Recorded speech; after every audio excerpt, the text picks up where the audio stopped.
ನಮಸ್ಕಾರ. ಆಸ್ತ್ರ ಗ್ರೂಪ್ ಮತ್ತು digital planet presence prime time ನ್ಯೂಸ್ಗೆ ಸ್ವಾಗತ. Powered by Malabar gold and diamonds, Volkswagen Mangaluru. ಇದೀಗ ಸುದ್ದಿಯ ವಿವರ.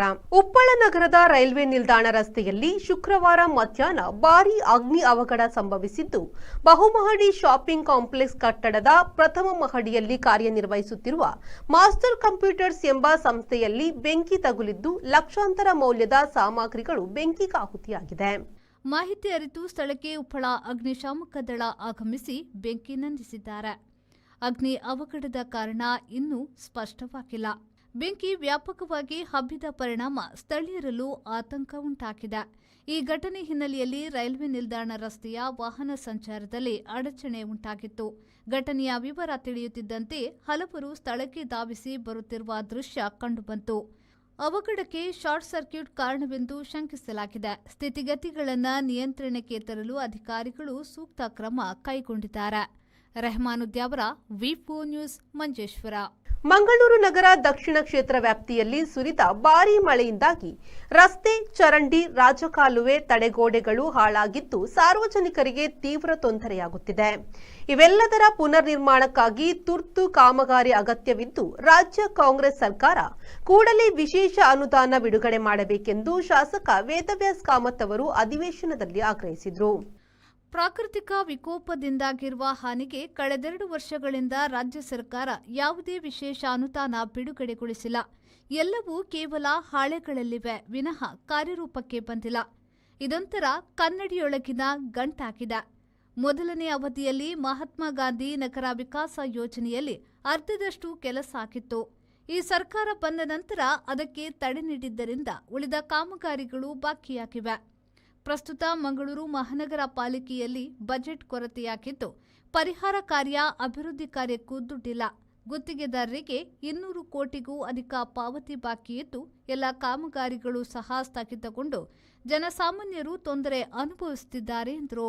ಮಂಗಳೂರು ನಗರ ದಕ್ಷಿಣವು ಭೌಗೋಳಿಕವಾಗಿ ಎತ್ತರ ತಗ್ಗು ಇರುವಂತಹ ಕ್ಷೇತ್ರ. ಇಲ್ಲಿ ದೊಡ್ಡ ದೊಡ್ಡ ನದಿಗಳು, ರಾಜಕಾಲುವೆಗಳಿದ್ದು ತೀವ್ರ ಮಳೆಯಿಂದಾಗಿ ಮನೆಗಳಿಗೆ ನೀರು ನುಗ್ಗಿದೆ. ಕೆಲವೆಡೆ ಗುಡ್ಡಗಳು ಕುಸಿದು ಮನೆಗಳಿಗೆ ಹಾನಿಯಾಗಿದ್ದು, ಅವರಿಗೆ ಪಾಲಿಕೆಯಿಂದಾಗಲಿ ಪ್ರಾಕೃತಿಕ ವಿಕೋಪದಡಿಯಾಗಲಿ ಪರಿಹಾರ ಸಿಗುವುದಿಲ್ಲ. ಹಿಂದೆ ಬಿಜೆಪಿ ಸರ್ಕಾರ ಇದ್ದಾಗ ಇಂತಹ ಸಂದರ್ಭದಲ್ಲಿ ನಮ್ಮ ಕ್ಷೇತ್ರಕ್ಕೆ ಮೊಟ್ಟಮೊದಲ ಬಾರಿಗೆ ಗುಡ್ಡ ಕುಸಿತಕ್ಕೆ 45 ಕೋಟಿ, ರಾಜಕಾಲುವೆ ದುರಸ್ತಿಗೆ 85 ಕೋಟಿ ಸೇರಿದಂತೆ ಪಿಡಬ್ಲ್ಯೂಡಿ ಇಲಾಖೆಯಿಂದಲೂ ಅನುದಾನವನ್ನ ತಂದಿದೆ. ಈಗಿನ ಕಾಂಗ್ರೆಸ್ ಸರ್ಕಾರ ಇಂತಹ ಪ್ರಕರಣಗಳಲ್ಲಿ ಪರಿಹಾರ ನೀಡಲು ಸಾಧ್ಯವಿಲ್ಲ ಎನ್ನುತ್ತಿದ್ದು, ಕ್ಷೇತ್ರಕ್ಕೆ ವಿಶೇಷ ಅನುದಾನ ನೀಡುವಂತೆ ಸಮಸ್ತ ಮಂಗಳೂರಿನ ಜನತೆಯ ಪರವಾಗಿ ಕೈ ಜೋಡಿಸಿ ಮನವಿ ಮಾಡುತ್ತೇನೆ ಎಂದು ಶಾಸಕ ವೇದವ್ಯಾಸ್ ಕಾಮತ್ ಹೇಳಿದರು. ಮಂತ್ರಿಯವರು ಉತ್ತರವನ್ನ ಪಾಪ ಅಧಿಕಾರಿಗಳು ಬರೆದುಕೊಟ್ಟ ಉತ್ತರವನ್ನು ಕೊಟ್ಟಿದ್ದಾರೆ. ನಾನು ಉತ್ತರ ಕೊಟ್ಟದ್ದನ್ನು ಬಹಳ ಖುಷಿ ಆಗ್ತದೆ ನೋಡ್ಲಿಕ್ಕೆ. ಬಹಳ ದಪ್ಪದಾದ ವರದಿ ರೀತಿಯಲ್ಲಿ ಕೊಟ್ಟಿದ್ದಾರೆ. ಹಾಗಾಗಿ ನಾನು ಹೇಳುವಂಥದ್ದು ಏನು ಅಂತ ಕೇಳಿದ್ರೆ, ಮಂಗಳೂರು ಮಹಾನಗರ ಪಾಲಿಕೆ ಅಂತ ಹೇಳಿದ್ರೆ ನಂದು 100% ನಗರ ಭಾಗ. ಅದರಲ್ಲಿ ಕೂಡ ಮಂಗಳೂರು ಎತ್ತರ ತಗ್ಗು ಪ್ರದೇಶ ತಮ್ಗೆ ಗೊತ್ತಿದೆ. ನನ್ನ ಕ್ಷೇತ್ರಕ್ಕೆ ಸರಿಸುಮಾರು 20-22 ಕಿಲೋಮೀಟರ್ ನದಿ ಬರುತ್ತೆ. ಅದರ ಒಟ್ಟಿಗೆ ಸರಿಸುಮಾರು 175 ಕಿಲೋಮೀಟರ್ ರಾಜಕಾಲುವೆಗಳು ಬರುತ್ತೆ. ನಾನು ಕೇಳುವಂಥದ್ದು, ಈಗ ಮೊನ್ನೆ 2 ವರ್ಷ ಕೂಡ ಪ್ರಕೃತಿ ವಿಕೋಪದಲ್ಲಿ ಆದಂಥ ಯಾವುದೇ ಹಾನಿಗೆ 1 ರೂಪಾಯಿ ಕೊಟ್ಟಿಲ್ಲ 2.25 ವರ್ಷದಲ್ಲಿ. ಈಗ 2 ವರ್ಷದಲ್ಲಿ ಬರಲ್ಲ ಅಂತೇಳಿ ಈಗ ಪುನರಪಿ ಪ್ರಸ್ತಾವನೆ ಸಲ್ಲಿಸಲಾಗಿದೆ. ಅವರು ಹೇಳ್ತಾರೆ ಫೈನಾನ್ಸಿಗೆ ಹೋಗಿ ನೋಡ್ತೀನಿ ಮಾಡ್ತೀನಿ ಅಂತ ಹೇಳಿ ಹೇಳ್ತಾ ಇದ್ದಾರೆ. ಈಗ ಮಹಾನಗರ ಪಾಲಿಕೆ ಆದಾಯ ಈಗಾಗಲೇ ಮೈನಸ್ ಬಜೆಟ್ನಲ್ಲಿದೆ. ಸರಿಸುಮಾರು 200 ಕೋಟಿಗೂ ಅಧಿಕ ಪೇಮೆಂಟ್ಗಳು ಹೊರಗಡೆ ಕಾಂಟ್ರಾಕ್ಟ್ ಕೊಡ್ಲಿಕ್ಕಿದ್ದು, ಯಾವುದೇ ಕಾಂಟ್ರಾಕ್ಟರ್ ಕಾಮಗಾರಿ ಮಾಡದಂಥ ಪರಿಸ್ಥಿತಿಯಲ್ಲಿ ಪ್ರಸ್ತುತ ಮಹಾನಗರ ಪಾಲಿಕೆ ಪರಿಸ್ಥಿತಿ ಇದೆ. ನಾನು ಹೇಳುವಂಥದ್ದು, ಅವರಿಗೆ ಮಹಾತ್ಮ ಗಾಂಧಿ ನಗರ ವಿಕಾಸ ಯೋಜನೆ ಅಂತ ಹೇಳಿದರು. ಅದರಲ್ಲಿ ಕೂಡ ರಾಜ್ಯ ಸರ್ಕಾರದ ಶೇರ್ ಎಷ್ಟು? ಅವರು ಬಹಳ ಸುಂದರವಾಗಿ ಮಹಾತ್ಮ ಗಾಂಧಿ ಯೋಜನೆ ನಗರ ವಿಕಾಸ ಕೇವಲ ಮಂಗಳೂರಿಗೆ ಕೊಟ್ಟಿದ್ದಾರೆ ಅಂತ ಹೇಳೋದು ಬಿಜೆಪಿ ಶಾಸಕರು ಅಂತ ಹೇಳಿಲ್ಲ, ಎಲ್ಲಾ ಮಹಾನಗರ ಪಾಲಿಕೆಗೆ ಸ್ಯಾಂಕ್ಷನ್ ಮಾಡಿದ್ದಾರೆ. ಅದರಲ್ಲಿ ಕತೆ ಗೊತ್ತಾ ನಿಮಗೆ? ಆ ಕಥೆಯನ್ನು ಕೇಳಿದ್ರೆ ಲೈಫ್ ಲಾಂಗ್ ಅದು ಕತೆ ಸಂಪೂರ್ಣ ಆಗಲ್ಲ. ಒಂದೇ ನಿಮಿಷ ಹೇಳ್ತೇನೆ ಸರ್. ಮಂಗಳೂರು ಮಹಾನಗರ ಪಾಲಿಕೆಯಲ್ಲಿ 200 ಕೋಟಿಗೂ ಅಧಿಕ ಮೈನಸ್ ಬಜೆಟ್ ನಲ್ಲಿದೆ. ಈ ಮಹಾತ್ಮ ಗಾಂಧಿ ನಗರ ವಿಕಾಸ 165 ಕೋಟಿಗೆ ರಾಜ್ಯ ಸರ್ಕಾರದ ಶೇರ್ ಎಷ್ಟು? ಮಹಾನಗರ ಪಾಲಿಕೆ ಶೇರ್ ಎಷ್ಟು? ಮಹಾನಗರ ಪಾಲಿಕೆ ಶೇರ್ ಹಾಕಬೇಕು. ಅದರ ನಂತರ ಲೋನ್ ಕಾಂಪೋನೆಂಟ್ ಇದೆ, ನಬಾರ್ಡ್ ಇನ್ನೊಂದು, ಅದೆಲ್ಲ ಬಂದು ಕೆಲಸ ಮಾಡುವಾಗ 100ಕ್ಕೆ 100 ಮಹಾನಗರ ಪಾಲಿಕೆ ಹತ್ರ ಶೇರ್ ಹಾಕ್ಲಿಕ್ಕೆ ಹಣವೇ ಇಲ್ಲ. ಅವರು ಯಾವ ಆಧಾರದಲ್ಲಿ 17-25 ಕೋಟಿ ಮಹಾನಗರ ಪಾಲಿಕೆ ಹಾಕಬೇಕು? ಇದಕ್ಕೆ ಆ 17-25 ಕೋಟಿ ಮಹಾನಗರ ಪಾಲಿಕೆ ಹಾಕಿದ್ರೆ ಮಾತ್ರ ಇದಕ್ಕೆ ಗುದ್ಲಿ ಪೂಜೆ ಮಾಡ್ಲಿಕ್ಕೆ ಆಗೋದು? ನಾನು ಹೇಳುವಂಥದ್ದು ಇದು ಪುಸ್ತಕದಲ್ಲಿ ನೋಡ್ಲಿಕ್ಕೆ ಬಹಳ ಚಂದ ಇದೆ. ನಾನು ಅದೆಲ್ಲ ಅದು ಆಗ್ತದೋ ಬಿಡ್ತದೋ ಆಗಲಿ, ಏನು ಬೇಕಾದಾಗಲಿ. ನಾಳೆ ನಂದೊಂದು ಚುಕ್ಕಿ ಘೋಷಣೆ ಪಡ್ತಾ ಇದ್ದೆ. ಮಹಾತ್ಮ ಗಾಂಧಿ ನಗರ ವಿಕಾಸ ಯೋಜನೆ ನಮ್ಮ ಸರ್ಕಾರ ಇವಾಗ 1 ಕೊಟ್ಟಿದ್ದು 100 ಕೋಟಿ ಕೊಟ್ಟಿದ್ದು, 125 ಕೋಟಿ. ಅದರಲ್ಲಿ 50% ಕೆಲಸ ಆಗಿದೆ, 50% ಕೆಲಸಕ್ಕೆ ತಡೆ ಹಿಡಿದ್ರು ಅವರು. ಅಲ್ಲಿ ಜನರೇನು ಹೇಳ್ತಾರೆ, ಅಲ್ಲಿ ತನಕ ನೀವು ರಸ್ತೆ ಮಾಡಿದ್ರಿ, ಇನ್ನು ಮುಂದೆ ರಸ್ತೆ ಮಾಡಿಲ್ಲ ಅಂತ ಹೇಳುವಂಥ ಆರೋಪವನ್ನು ನಾವು ವಹಿಸ್ಕೊಳ್ತಾ ಇದ್ದೇವೆ. ಆದರೂ ಏನೋ ಮಾಡಿ ಸಮಾಧಾನ ಮಾಡ್ತೇವೆ. ಆದರೆ ನಾನು ಕೇಳುವಂಥದ್ದು, ಈಗ 2 ವರ್ಷದ ಮಳೆ ಹಾನಿ ಬಂದಿಲ್ಲ. ಈ ವರ್ಷ ತಮ್ಗೆ ಗೊತ್ತಿದೆ ಎಷ್ಟು ಮಳೆ ಬಂದಿದೆ ಅಂತ. ಈ ವರ್ಷ ರಾಜಕಾಲುವೆ ಇದೆ, 175 ಕಿಲೋಮೀಟರ್ ರಾಜಕಾಲುವೆಯಲ್ಲಿ ಸಂಪೂರ್ಣ ರಾಜಕಾಲುವೆ ಅಲ್ಲಲ್ಲಿ ಕುಸಿದು ಬಿದ್ದು ಮನೆ ಒಳಗೆ 4-5 ಫೀಟ್ ನೀರು ಬಂದದ್ದು ತಾವು ನೋಡಿದ್ದೀರಿ. ಪ್ರಾಕ್ಟಿಕಲಿ ಆಗಿ ತಾವು ಆ ಜಾಗವನ್ನು ವೀಕ್ಷಣೆ ಮಾಡಿದಿರಿ. ಆ ರಾಜಕಾಲುವೆಯನ್ನು ಕಟ್ಟಬೇಕೋ ಬೇಡವೋ? ಆ ರಾಜಕಾಲುವೆಯನ್ನು ಕಟ್ಟಬೇಕು ಅಂತೇಳಿ ಆದರೆ, ಈಗ ಮೊನ್ನೆ ಮಳೆ ಬಂದಾಗ ಎಲ್ಲ ಮನೆಗಳಿಗೆ ನಾನು ಹೋಗಿದ್ದೀನಿ, ವಿಧಾನ ಪರಿಷತ್ ಸದಸ್ಯರು ಹೋಗಿದ್ದಾರೆ. ಸಮಾಧಾನ ಹೇಳಬರೋದಷ್ಟು ಬಿಟ್ಟರೆ ಬೇರೆ ಏನು ಮಾಡ್ಲಿಕ್ಕಾಗತ್ತೆ? ಮಹಾನಗರ ಪಾಲಿಕೆಯಲ್ಲಿ ಹಣ ಇಲ್ಲ, ನಮಗೆ PWD ಇಲಾಖೆ ಇಲ್ಲ. ನಮ್ಮ ಸರ್ಕಾರ ಇರುವಾಗ ಒಂದು ಸ್ವಲ್ಪ ಬಹಳ ದೊಡ್ಡ ರೀತಿಯ ಅಮೌಂಟನ್ನು PWD ನಗರ ಭಾಗಕ್ಕೆ ನಾನು ಹಾಕಿಸ್ಕೊಂಡಿದ್ದೆ. ಈಗ PWD ಹೇಳ್ತಾರೆ ಮಹಾನಗರ ಪಾಲಿಕೆ ವ್ಯಾಪ್ತಿಯಲ್ಲಿ ಕೊಡಲ್ಲ, ನಮಗೆ ಗ್ರಾಮೀಣಾಭಿವೃದ್ಧಿ ಇಲ್ಲ. ನಾವು ನಂಬಬೇಕು ಯಾರಿಗೆ ಅಂತ ಹೇಳಿದ್ರೆ ಭೈರತಿ ಸುರೇಶ್ ಅವರ UD ಡಿಪಾರ್ಟ್ಮೆಂಟ್ಗೆ ನಂಬಬೇಕು. ಇವರು ನಾನು ಮಾತಾಡ್ತೇನೆ ಕೇಳ್ತೇನೆ ಅಂತೇಳಿ. ಮತ್ತು ಒಂದು ಹೇಳ್ತೇನೆ, ಮಹಾತ್ಮ ಗಾಂಧಿ ನಗರ ವಿಕಾಸ ಯೋಜನೆ 2 ಅನುಷ್ಠಾನ ಆಗಲಿ, ಆದರೆ 1ನಲ್ಲಿ 50% ಮಾಡಿದ್ದಾರೆ. ಆ ಕಾಂಟ್ರಾಕ್ಟ್ಗಳು ಹಣ ಸಿಗದೆ ಡೈಲಿ ಇಲ್ಲಿ ಅಲಿತಾ ಇದ್ದಾರೆ. 1ನಲ್ಲಿ ಹಾಕಿದ ಕಾಂಟ್ರಾಕ್ಟ್ಗಳಿಗೆ ಹಣ ಸಿಕ್ಕಿಲ್ಲ. ಹಾಗಾಗಿ ಹೇಳುವಂಥದ್ದು, ಇದಕ್ಕೆ ಎಷ್ಟು ಟೆಂಡರ್ ಹಾಕ್ತಾರೆ ಗೊತ್ತಿಲ್ಲ. ಬಹಳ ಒಳ್ಳೆಯ ಪ್ಲಾನ್ ಈ ಕನ್ನಡಿ ಒಳಗಡೆ ಗಂಟಿನ ಹಾಗೆ ಮಾಡಿಕೊಟ್ಟಿದ್ದಾರೆ. ಆದರೆ ನನಗೆ ಸುರೇಶ್ ಅವರ ಮೇಲೆ ವಿಶ್ವಾಸ ಇದೆ. ಸುರೇಶ್ ಅಣ್ಣ, ನಾನು ಇಷ್ಟೇ ಹೇಳುವಂಥದ್ದು ನಿಮಗೆ, ದಯವಿಟ್ಟು ಹೇಳ್ತೀನಿ, ರಸ್ತೆ ಇಡೀ ಹಾಳಾಗಿದೆ, ಚರಂಡಿ ಹೋಗಿದೆ, ರಾಜಕಾಲುವೆ ಬಿದ್ದಿದೆ. ಮತ್ತೆ ಅಧ್ಯಕ್ಷರೇ, ಕೊನೆಯದಾಗಿ ಒಂದು ಪ್ರಶ್ನೆ. ನನ್ನ ಮಂಗಳೂರು ನಗರದಲ್ಲಿ ಒಂದು 10-12 ವಾರ್ಡುಗಳು ಎತ್ತರ ತಗ್ಗು ಪ್ರದೇಶ. ಎತ್ತರ ತಗ್ಗು ಪ್ರದೇಶದಲ್ಲಿ ಮೊನ್ನೆ ಗುಡ್ಡ ಜರಿತಾಗಿ ಕೆಲವಾರು ನಷ್ಟ ಆದದ್ದು ನಾವು ನೋಡಿದಿರಿ. ತಾವು ಎತ್ತರದಲ್ಲಿರುವಂಥ ಮನೆಗಳು ಕೆಳಭಾಗದಲ್ಲಿರುವ, ಮಧ್ಯದಲ್ಲಿ ಗುಡ್ಡ ಇದೆ ಅಥವಾ ಒಂದು ರೀತಿ ರಿಟೈನಿಂಗ್ ವಾಲ್ ಥರ ಮಣ್ಣಿನ ಗುಡ್ಡ ಇದೆ, ಅದು ಬಿದ್ದಿದೆ. ಅದಕ್ಕೆ ಮಹಾನಗರ ಪಾಲಿಕೆಯೂ ಹಣ ಕೊಡಲ್ಲ, ಪ್ರಕೃತಿ ವಿಕೋಪದಲ್ಲಿಯೂ ಹಣ ಕೊಡಲ್ಲ, ಯಾವುದರಲ್ಲಿ ಹಣ ಕೊಡಲ್ಲ. ಆ ಗುಡ್ಡೆಯನ್ನು ಏನು ಮಾಡಬೇಕು? ಅಲ್ಲಲ್ಲಿ ಟೆಂಪರರಿ ಗೋಣಿ ಚೀಲವನ್ನು ಇಟ್ಟು ಬಂದಿದ್ದಾರೆ. ಆ ಗೋಣಿ ಚೀಲ ಇಟ್ಟದ್ದನ್ನು ಫೋಟೋವನ್ನು ಅವ್ರು ನಮ್ಗೆ ಕಳಿಸ್ತಾರೆ. ಏನು ಸರ್ ಗೋಣಿ ಚೀಲ ಇಟ್ಟು ಹೋಗಿದ್ದೀರಿ ಅಂತೇಳಿ. ನಾನು ಅದಕ್ಕೆ ಹೇಳುವಂಥದ್ದು, ಭಾರಿ ಲೈಟ್ ಆಗಿ ತೆಗೆದುಕೊಳ್ಬೇಡಿ, ಬಹಳ ಲೈಟ್ ಆಗಿ ತಗೊಳ್ತಾರೆ. ಅದಕ್ಕೆ ಬಹಳ ದೊಡ್ಡ ರೀತಿಯಲ್ಲಿ ಈ ಒಂದು ಅನುದಾನವನ್ನ 1 ಟೈಮ್ ನಾನು ಹೇಳ್ತೇನೆ. ಗುಡ್ಡ ಕೊಟ್ಲಿಕ್ಕೆ ಹಣ ಇಲ್ಲದ್ರು ನಮ್ಮ ಸರ್ಕಾರ ಇರುವಾಗ ನಾನು 45 ಕೋಟಿ ರೂಪಾಯಿ ಹಾಕಿಸ್ಕೊಂಡಿದ್ದೆ, 16 ಕಡೆ ಗುಡ್ಡ ಕಟ್ಟಿಸ್ಕೊಂಡಿದ್ದೆ. ರಾಜಕಾಲುವೆಗೆ ಮೈನರ್ ಇರಿಗೇಷನ್ ಇಂದ 85 ಕೋಟಿ ರೂಪಾಯಿ ನಮ್ಮ ಸರ್ಕಾರ ಇರುವಾಗ ಹಾಕಿಸ್ಕೊಂಡಿದ್ದೆ. ಮೈನರ್ ಇರಿಗೇಷನ್ ನಗರ ಭಾಗದಲ್ಲಿ ಕೊಡೋದೇ ಇಲ್ಲ, ಅದು ಹಾಕಿಸ್ಕೊಂಡಿದ್ದೆ. ಅಂಥದ್ದೇನಾದ್ರೂ ಒಂದು ಸ್ಪೆಷಲ್ 1 ಟೈಮ್ ಗ್ರಾಂಟ್ ಮಾಡಿಕೊಡಿ ಅಂತ ಹೇಳೋದು ನಾನು ನಿಮ್ಮ ಹತ್ರ ಕೇಳ್ತಾ ಇರೋದು. ಮಂಗಳೂರಿನ ಜನತೆಯ ಪರವಾಗಿ ನಿಮ್ಮ ಹತ್ರ ಕೈ ಜೋಡಿಸಿ ಕೇಳ್ತಾ ಇದ್ದೇನೆ, ಅವರಿಗೆ ಅನ್ಯಾಯ ಮಾಡಬೇಡಿ ನಿಮ್ಮ ಸರ್ಕಾರ ಬಂದ ನಂತರ ಅಂತ ಹೇಳೋದು ಕೇಳ್ತಾ ಇದ್ದೇನೆ. ದಕ್ಷಿಣ ಕನ್ನಡ ಜಿಲ್ಲೆಯ ಸುಳ್ಯ, ಪುತ್ತೂರು, ಬೆಳ್ತಂಗಡಿ, ಕಡಬ ತಾಲೂಕುಗಳನ್ನೊಳಗೊಂಡ ಉಪವಿಭಾಗ ಕಚೇರಿ ಇರುವ ಪುತ್ತೂರಿನ ಆಡಳಿತ ಸೌಧಕ್ಕೆ ವಯೋವೃದ್ಧರು, ಅಂಗವೈಕಲ್ಯ ಹೊಂದಿದ ಜನರು ಬರುವಂತಿಲ್ಲ. ಒಂದು ವೇಳೆ ಬರಲೇಬೇಕೆಂದಿದ್ದಲ್ಲಿ ಅಂತ ಜನ ತಮ್ಮ ಜೊತೆಗೆ ಇನ್ನೂ 4-5 ಜನರನ್ನು ಕರೆದುಕೊಂಡು ಬರಬೇಕಾಗುತ್ತದೆ. ಹೌದು, ಈ ಕಚೇರಿಯ ಲಿಫ್ಟ್ ವ್ಯವಸ್ಥೆ ಹಾಳಾಗಿದ್ದು, ಲಿಫ್ಟ್ ಇಲ್ಲದೆ ಸರ್ಕಾರಿ ಕಚೇರಿಗೆ ಹೋಗಲು ಇಲ್ಲಿ ಬೇರೆ ವ್ಯವಸ್ಥೆಗಳೇ ಇಲ್ಲ. ಹೀಗೆ ವೃದ್ಧರೋರ್ವರನ್ನ ಕುಳಿತ ಕುರ್ಚಿಯಲ್ಲಿಯೇ ಎತ್ತಿಕೊಂಡು ಹೋಗುತ್ತಿರುವುದು ಯಾವುದೋ ಆಸ್ಪತ್ರೆಗಳಿಗಲ್ಲ, ಬದಲಾಗಿ ಸರ್ಕಾರಿ ಕಚೇರಿಗೆ. ದಕ್ಷಿಣ ಕನ್ನಡ ಜಿಲ್ಲೆಯ ಕಡಪ, ಪುತ್ತೂರು, ಬೆಳ್ತಂಗಡಿ, ಸುಳ್ಯ ಹೀಗೆ 4 ತಾಲೂಕುಗಳ ಉಪವಿಭಾಗ ಕಚೇರಿ ಇರುವ ಪುತ್ತೂರಿನ ತಾಲೂಕಾಡಳಿತ ಕಚೇರಿಯಲ್ಲಿ ಇತ್ತೀಚಿನ ಕೆಲವು ದಿನಗಳಲ್ಲಿ ಕಂಡುಬರುವ ದೃಶ್ಯಗಳಿವು. 2 ಅಂತಸ್ತುಗಳನ್ನು ಹೊಂದಿರುವ ಈ ಕಟ್ಟಡದಲ್ಲಿ ಪುತ್ತೂರು ಉಪವಿಭಾಗ ಸಹಾಯಕ ಆಯುಕ್ತರ ಕಚೇರಿ, ಪುತ್ತೂರು ತಹಶೀಲ್ದಾರ್ ಕಚೇರಿ, ನೋಂದಣಾಧಿಕಾರಿ ಕಚೇರಿ, ಸರ್ವೆ ಇಲಾಖೆ ಹೀಗೆ ಹಲವು ಸರ್ಕಾರಿ ಕಚೇರಿಗಳು ಕಾರ್ಯನಿರ್ವಹಿಸುತ್ತಿವೆ. ಇದೇ ಕಾರಣಕ್ಕೆ ಇಲ್ಲಿಗೆ ದಿನಕ್ಕೆ 100 ಜನ ಬಂದು ತಮ್ಮ ಕೆಲಸ ಕಾರ್ಯಗಳನ್ನು ಮಾಡುತ್ತಿದ್ದಾರೆ. ಆದರೆ ಕಳೆದ 1.5 ತಿಂಗಳಿಂದ ಈ ಕಟ್ಟಡದ ಲಿಫ್ಟ್ ವ್ಯವಸ್ಥೆ ಕೆಟ್ಟು ಹೋಗಿದೆ. ಇದರ ಪರಿಣಾಮ ಸರ್ಕಾರಿ ಕೆಲಸಕ್ಕಾಗಿ ಬರುವ ವಯೋವೃದ್ಧರು, ಅಂಗವೈಕಲ್ಯತೆಯಿಂದ ಬಳಲುತ್ತಿರುವವರ ಮೇಲೆ ಬೀರಿದೆ. ಮಹಡಿಗೆ ಹತ್ತಲು ಇಲ್ಲಿ ಸ್ಟೇರ್ ಕೇಸ್ ಮತ್ತು ಲಿಫ್ಟಿನ ವ್ಯವಸ್ಥೆ ಮಾತ್ರ ಇದ್ದು, ಲಿಫ್ಟ್ ಕಾರ್ಯನಿರ್ವಹಿಸದ ಕಾರಣ ಆರೋಗ್ಯ ಸಮಸ್ಯೆ ಇರುವ ಜನರನ್ನ ಹೊತ್ತುಕೊಂಡೇ ಕಚೇರಿಗೆ ಅಲೆಯಬೇಕಾದ ಸ್ಥಿತಿ ಇದೆ. ಆಡಳಿತ ಸೌಧದಲ್ಲಿ ಲಿಫ್ಟ್ ಕೆಟ್ಟೋಗಿ 2 ತಿಂಗಳಿಗಿಂತಲೂ ಜಾಸ್ತಿ ಸಮಯ ಆಯಿತು. ನಮ್ಮ ಕಕ್ಷಿಗಾರರು ಇವತ್ತು ಸಾಧಾರಣ 70-75 ವರ್ಷ ಏಜಿನವರು, 2 ಕಾಲು ಬಲ ಇಲ್ಲ, ಲಿಫ್ಟಲ್ಲಿ ಬರಲಿಕ್ಕಾಗಲಿಲ್ಲ. ಅವರ ಮಕ್ಕಳಿದ್ದ ಕಾರಣ ಎತ್ತಿಕೊಂಡು ಬರಬೇಕಾಯಿತು. ಇಲ್ಲಿ ಬರುವಂಥದ್ದು ಹೆಚ್ಚಿನ ಪ್ರಾಯಸ್ಥರೇ ಇರುವುದು, ಅವರಿಗೆ ಭಾರಿ ಕಷ್ಟ ಆಗ್ತಾ ಉಂಟು. ಇದರಿಂದಾಗಿ ಸರ್ಕಾರ ಈ ಮಟ್ಟಿಗೆ ಹಲವು ಸಾರಿ ಲಿಫ್ಟ್ ಕೆಟ್ಟೋಗುವಾಗಲೂ ನಾವು ಅವರ ಗಮನಕ್ಕೆ ತಂದಿದ್ದೇವೆ, ಇಷ್ಟವರೆಗೆ ಯಾವುದು ಕೆಲಸ ಕಾರ್ಯಗಳಾಗಲಿಲ್ಲ. ಆದಷ್ಟು ಬೇಗ ಲಿಫ್ಟನ್ನು ದುರಸ್ತಿಪಡಿಸಬೇಕು. ಅಲ್ಲ ಅಂತ ಹೇಳಿದರೆ ಈ ಅಂಗವಿಕಲರಿಗೆ ಏನುಂಟು ಮೇಲೆ ಬರುವಂಥದ್ದು ಆ ರೀತಿಯದ್ದಾದರೂ ಮಾಡಿಕೊಡ್ಬೇಕು ಅಂತೇಳಿ ನಮ್ಮ ಕೇಳಿ. ಹೆಚ್ಚಾಗಿ ಆಸ್ತಿ ನೋಂದಣಿ ವಿಚಾರವಾಗಿ ಕುಟುಂಬದ ಎಲ್ಲಾ ಸದಸ್ಯರು ಬರಬೇಕಾದ ಹಿನ್ನೆಲೆಯಲ್ಲಿ ವಯೋವೃದ್ಧರು ಇಲ್ಲಿಗೆ ಆಗಮಿಸುತ್ತಾರೆ. ಲಿಫ್ಟ್ ಇರುವ ಸಂದರ್ಭದಲ್ಲಿ ಲಿಫ್ಟ್ ಮೂಲಕವೇ ವೃದ್ಧರನ್ನ ಕರೆದೊಯ್ಯಲಾಗ್ತಿತ್ತು. ಆದರೆ ಇಂದು ಹೊತ್ತುಕೊಂಡೇ ಹೋಗಬೇಕಾದ ಸ್ಥಿತಿ ಇದೆ. ಲಿಫ್ಟ್ ಅನ್ನ ರಿಪೇರಿ ಮಾಡಬೇಕೆಂದು ಅಧಿಕಾರಿಗಳಿಗೆ ಹಲವು ಬಾರಿ ಒತ್ತಾಯಿಸಿದ್ರು. ಈವರೆಗೆ ಯಾವೊಬ್ಬ ಅಧಿಕಾರಿಯೂ ಇತ್ತ ಗಮನ ಹರಿಸಿಲ್ಲ. ನಮ್ಮ ಅಪ್ಪನ ಇಲ್ಲಿ ಸೈನಕ್ಕೆ ಕರ್ಕೊಂಡು ಬರೋಕ್ಕಿತ್ತು. ಅವರು ನಡೆಯೋಕ್ಕಾಗಲ್ಲ, 2 ಕಾಲನ್ನು ನಡೆಯೋಕ್ಕಾಗಲ್ಲ, ಕೈ ಕಾಲು ಹುಷಾರಿಲ್ಲ. ಅವರಿಗೆ ಒಂದು 80 ವರ್ಷ ಆಗಿದೆ, 25-80 ವರ್ಷ. ಹಾಗೆ ನಾವು ಚೇರಲ್ಲಿ ಎತ್ಕೊಂಡು ಲಿಫ್ಟ್ ಇಲ್ಲ, ಲಿಫ್ಟ್ ಕೆಟ್ಟೋಗಿದೆ. ಭಾರಿ ಕಷ್ಟ. ಎಷ್ಟು ಸಮಯ ಗೊತ್ತಿಲ್ಲ, ನಾನು ಬರೋದು ಅಪರೂಪ. ಈಗ ಮೊದಲಾದರೆ ಡೈಲಿ ಬರ್ತಾ ಇದ್ದೆ ಇದು ಇರುವಾಗ. ಈಗ ಬರೋದು ಅಪರೂಪ. ಬಂದಾಗ ಮೇಲೆ ಬರಬೇಕಾದ್ರೆ ಇವತ್ತಿಗೆ ರಿಜಿಸ್ಟರ್ ಕೆಲಸ ಇತ್ತು, ಬರಬೇಕಾದ್ರೆ ಅಷ್ಟೇ ಬರಬೇಕು. ಅಲ್ಲಿಂದ ಇಲ್ಲಿ ಬರಬೇಕಾದ್ರೆ ಸುಸ್ತಾಯಿತು.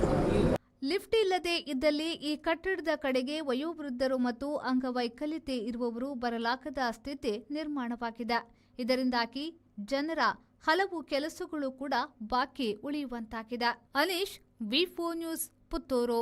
ಜನಪ್ರಿಯ ಫೌಂಡೇಶನ್ ಅಧೀನದಲ್ಲಿ ಕಾರ್ಯಾಚರಿಸುತ್ತಿರುವ ಹಾಸನ ಜನಪ್ರಿಯ ಮಲ್ಟಿ ಸ್ಪೆಷಾಲಿಟಿ ಆಸ್ಪತ್ರೆ ಮತ್ತು ಮಂಗಳೂರಿನಲ್ಲಿರುವ ಜನಪ್ರಿಯ ಮಲ್ಟಿ ಸ್ಪೆಷಾಲಿಟಿ ಆಸ್ಪತ್ರೆಯು ಈಗಾಗಲೇ ಯಶಸ್ವಿಯಾಗಿ ಕಾರ್ಯನಿರ್ವಹಿಸುತ್ತಿದ್ದು ಉತ್ತಮ ಆರೋಗ್ಯ ಸಮಾಜವನ್ನು ನಿರ್ಮಾಣ ಮಾಡುವ ಉದ್ದೇಶದಿಂದ ಇದೀಗ ವಿಟ್ಲದಲ್ಲಿ ಮೊಟ್ಟಮೊದಲ ಬಾರಿಗೆ ಜನಪ್ರಿಯ ಹೆಲ್ತ್ ಸೆಂಟರ್ ವಿಟ್ಲದ ಬೊಬ್ಬಿಕೇರಿಯಲ್ಲಿ ಆಗಸ್ಟ್ 24ರಂದು ಉದ್ಘಾಟನೆಗೊಳ್ಳಲಿದೆ ಎಂದು ಮಂಗಳೂರಿನ ಜನಪ್ರಿಯ ಮಲ್ಟಿ ಸ್ಪೆಷಾಲಿಟಿ ಆಸ್ಪತ್ರೆಯ ಸಿಇಒ ಡಾಕ್ಟರ್ ಕಿರಾಶ್ ಪರ್ತಿಪ್ಪಾಡಿ ತಿಳಿಸಿದರು. ವಿಟ್ಲದಲ್ಲಿ ಸುದ್ದಿಗೋಷ್ಠಿಯಲ್ಲಿ ಮಾತನಾಡಿದ ಅವರು, ಉದ್ಘಾಟನಾ ಸಮಾರಂಭದಲ್ಲಿ ಒಡಿಯೂರು ಶ್ರೀ ಗುರುದೇವ ದತ್ತ ಸಂಸ್ಥಾನದ ಶ್ರೀ ಗುರುದೇವಾನಂದ ಸ್ವಾಮೀಜಿ ಅವರು ಆಶೀರ್ವಚನ ನೀಡಲಿದ್ದು, ಧಾರ್ಮಿಕ ಪಂಡಿತರಾದ ಅಲ್ ಖಾಸಿ ಅಬ್ದುಲ್ ಅಜೀಜ್ ದಾರಿಮಿ ಚೊಕ್ಕಬೆಟ್ಟು ಹಾಗೂ ವಿಟ್ಲ ಶೋಕಮಾತಾ ಇಗರ್ಜಿಯ ಧರ್ಮಗುರುಗಳಾದ ಫಾದರ್ ಐವನ್ ಮೈಕಲ್ ರೋಡ್ರಿಗಸ್ ಸಂದೇಶ ನೀಡಲಿದ್ದಾರೆ. ಅಧ್ಯಕ್ಷತೆಯನ್ನು ಜನಪ್ರಿಯ ಫೌಂಡೇಶನ್ನ ಅಧ್ಯಕ್ಷರಾದ ವಿಕೆ ಅಬ್ದುಲ್ ಬಶೀರ್ ಅವರು ವಹಿಸಲಿದ್ದಾರೆ. ಜನಪ್ರಿಯ ಹೆಲ್ತ್ ಸೆಂಟರ್ ಅನ್ನು ಪುತ್ತೂರು ವಿಧಾನಸಭಾ ಕ್ಷೇತ್ರದ ಶಾಸಕ ಅಶೋಕ್ ಕುಮಾರ್ ರೈ, ಸ್ಕ್ಯಾನಿಂಗ್ ಮತ್ತು ಎಕ್ಸ್ರೇ ಕೊಠಡಿಯನ್ನು ಮಾಜಿ ಸಚಿವ ಬಿ ರಮಾನಾಥ ರೈ, ಅತ್ಯಾಧುನಿಕ ಸೌಲಭ್ಯಗಳನ್ನೊಳಗೊಂಡ ಪ್ರಯೋಗಾಲಯವನ್ನು ಯುಟಿ ಇಫ್ತಿಕರ್ ಫರೀದ್ ಅಲಿ, ಔಷಧಾಲಯವನ್ನು ಬಂಟ್ವಾಳ ತಾಲೂಕು ಆರೋಗ್ಯ ಅಧಿಕಾರಿ ಅಶೋಕ್ ರೈ ಅವರು ಉದ್ಘಾಟಿಸಲಿದ್ದಾರೆ ಎಂದು ಮಾಹಿತಿ ನೀಡಿದರು. ಬೇರೆ ಬೇರೆ ಊರಿನಲ್ಲಿ ನಾವು ಸಣ್ಣ ಪುಟ್ಟ ಈ ಥರ ಒಂದು ಹೆಲ್ತ್ ಸೆಂಟರ್ನ ಪ್ರಾರಂಭ ಮಾಡೋದಕ್ಕೆ ಡಾಕ್ಟರ್ ಅಬ್ದುಲ್ ಬಶೀರ್ ವಿಕೆ ಅವರ ಒಂದು ದೂರದೃಷ್ಟಿಯಿಂದ ಇವತ್ತು ವಿಟ್ಲದಲ್ಲಿ ಕೊನೆಗೂ ಬಹಳ ಯಶಸ್ವಿಯಾಗಿದ್ದು ಪೂರ್ಣಗೊಂಡಿದೆ. ಇದರ ಉದ್ಘಾಟನೆ ನಾಡಿದ್ದು ಭಾನುವಾರ ಬೆಳಿಗ್ಗೆ 9:30 ಗಂಟೆಗೆ ಉದ್ಘಾಟನೆ ನಾವು ಪ್ಲಾನ್ ಮಾಡಿದ್ದೀವಿ. ಸಾಕಷ್ಟು ಮಂದಿ ಗಣ್ಯ ವ್ಯಕ್ತಿಗಳ ಲಿಸ್ಟ್ ಇದೆ, ಗೊತ್ತೀವಿ. ಮುಖ್ಯವಾಗಿ ಒಡಿಯೂರು ಸ್ವಾಮೀಜಿಗಳು ಬರ್ತಾ ಇದ್ದಾರೆ, ಹಾಗೂ ಚೊಕ್ಕಬೆಟ್ಟು ಅಜೀಜ್ ದಾರಿಮಿ ಉಸ್ತಾದ್ ಬರ್ತಾರೆ, ಮತ್ತು ನಮ್ಮ ಚರ್ಚಿನ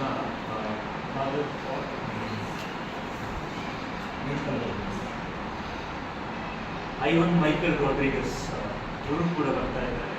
ಹಾಗೆ ಇದರ ಉದ್ಘಾಟನೆಯನ್ನು ನಮ್ಮ ಶಾಸಕರಾದ ಅಶೋಕ್ ಕುಮಾರ್ ರೈ ಸರ್ ಇವರು ನೆರವೇರಿಸಲಿದ್ದಾರೆ.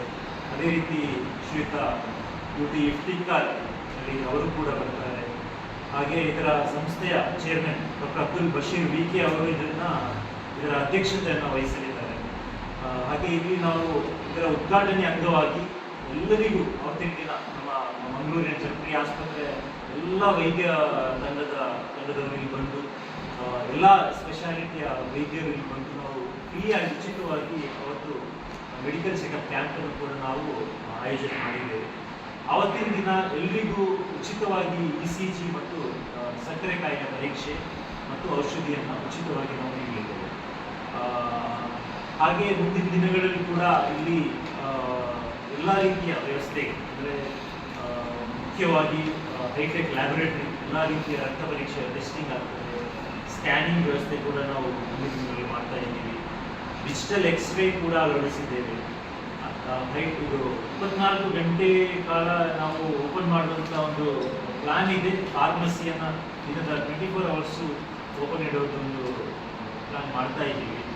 ಹಾಗೆ ದಿನನಿತ್ಯ ಒಂದು ಹಂತವಾಗಿ ನಾವು ಇದನ್ನು ಟೈಮಿಂಗ್ ಹಾಗೂ ಡಾಕ್ಟರ್ನ ಲಭ್ಯತೆಯನ್ನು ಹಂತವಾಗಿ ನಾವು ಮುಂದಕ್ಕೆ ಹೋಗೋ ಪ್ಲ್ಯಾನ್. ಈಗ ಸ್ಟಾರ್ಟಿಂಗ್ ಯಾವ ಥರ ಪ್ಲಾನ್ ಮಾಡಿದ್ದೀವಿ ಅಂದರೆ ಸುಮಾರು ಒಂದು 9:30-10 ಗಂಟೆ ತನಕ ವೈದ್ಯರ ಲಭ್ಯತೆಯನ್ನು ನಾವು ಆದಷ್ಟು ಬೇರೆ ಬೇರೆ ತಂಡದವರನ್ನ ವೈದ್ಯರನ್ನು ಇಲ್ಲಿ ನಾವು ನೇಮಕ ಮಾಡಿದ್ದೇವೆ. ಮುಂದಿನ ದಿನಗಳಲ್ಲಿ ಅದರ ಹಂತವಾಗಿ ಅದರ ರಿಕ್ವೈರ್ಮೆಂಟ್ ಜಾಸ್ತಿ ಆಗ್ತಾ ಹೋಗ್ತಿದ್ದಂಗೆ ನಾವು 24 ಗಂಟೆ ಕೂಡ ರಾತ್ರಿ ಕೂಡ ಎಮರ್ಜೆನ್ಸಿ ಸೇವೆಗೆ ನಾವು ಅದಕ್ಕೆ ಬೇಕಾದ ಎಲ್ಲ ತಯಾರಿಯನ್ನು ಮಾಡ್ತೀವಿ ಭರವಸೆಯನ್ನು ಕೂಡ ಕೊಡ್ತಾ ಇದ್ದೀವಿ. ಹಾಗೆ ನೈಟ್ ಏನೇ ಬಂದರೂ ಎಮರ್ಜೆನ್ಸಿ ಬಂದರೂ ನಮ್ಮ ಸಿಬ್ಬಂದಿಯವರು ಸ್ಟಾಫ್ ಇಲ್ಲೇ ಇರ್ತಾರೆ. ಅದು ಬೇಸಿಕ್ ಫಸ್ಟ್ ಏಡ್ ಕೊಟ್ಟು ಅವರನ್ನು ಬೇರೆ ಹೈಯರ್ ಸೆಂಟರ್ಗೆ ಸ್ಥಳಾಂತರಿಸುವಂಥ ಟ್ರಾನ್ಸ್ಪೋರ್ಟೇಷನ್ ನಾವೇ ಅರೇಂಜ್ ಮಾಡಿ ಅವರಿಗೆ ಚಿಕಿತ್ಸೆ ಸಿಗುತ್ತೆ. ನಾವು ಹೈಯರ್ ಸೆಂಟರ್ಗೆ ರೆಫರ್ ಕೂಡ ಮಾಡೋದು. ಸುದ್ದಿಗೋಷ್ಠಿಯಲ್ಲಿ ಮಂಗಳೂರು ಜನಪ್ರಿಯ ಸೆಂಟ್ರಲ್ ಸ್ಕೂಲ್ನ ನಿರ್ದೇಶಕ ನೌಶೀನ್ ಬದ್ರಿಯಾ, ಮಂಗಳೂರು ಜನಪ್ರಿಯ ಮಲ್ಟಿ ಸ್ಪೆಷಾಲಿಟಿ ಆಸ್ಪತ್ರೆಯ ಜನರಲ್ ಮ್ಯಾನೇಜರ್ ಇಕ್ಬಾಲ್ ವಿಟ್ಲಾ, ಜನಪ್ರಿಯ ಹೆಲ್ತ್ ಸೆಂಟರ್ನ ವೈದ್ಯ ಡಾಕ್ಟರ್ ಬದ್ರುದ್ದೀನ್, ಜನಪ್ರಿಯ ಫೌಂಡೇಶನ್ನ ಜನರಲ್ ಮ್ಯಾನೇಜರ್ ಮೌನೀಸ್ ಆಲಿ, ಜನಪ್ರಿಯ ಆಸ್ಪತ್ರೆಯ ಮಾರ್ಕೆಟಿಂಗ್ ಮುಖ್ಯಸ್ಥ ಉಮೇಶ್ ಗೌಡ, ಪಿಆರ್ಒ ಬಾತೀಶ್ ಅಳಕೆ ಮಜಲು ಉಪಸ್ಥಿತರಿದ್ದರು. ಮಹಮ್ಮದ್ ಅಲಿ, ವಿ4 ನ್ಯೂಸ್, ವಿಟ್ಲ. ಬೀದಿ ನಾಯಿಗಳು ಮತ್ತೆ ಬೀದಿಗೆ ಬಂದು ತಿರುಗಾಡಬಹುದು, ಆದರೆ ಬೀದಿಯಲ್ಲಿ ಬೀದಿ ನಾಯಿಗಳಿಗೆ ತಿನಿಸು ಕೊಡುವುದು ಅಪರಾಧ ಎಂದು ಸುಪ್ರೀಂ ಕೋರ್ಟ್ ಹಿಂದಿನ ತೀರ್ಪನ್ನು ಬದಲಿಸಿ ಮತ್ತೆ ತೀರ್ಪು ನೀಡಿದೆ. ಎಲ್ಲಾ ಬೀದಿ ನಾಯಿಗಳಿಗೆ ನಾಯಿ ಮನೆ ಕಟ್ಟುವುದು ಕಷ್ಟ ಎಂದು ದಿಲ್ಲಿಯ ಬಿಜೆಪಿ ಸರ್ಕಾರವು ಹೇಳಿತ್ತು.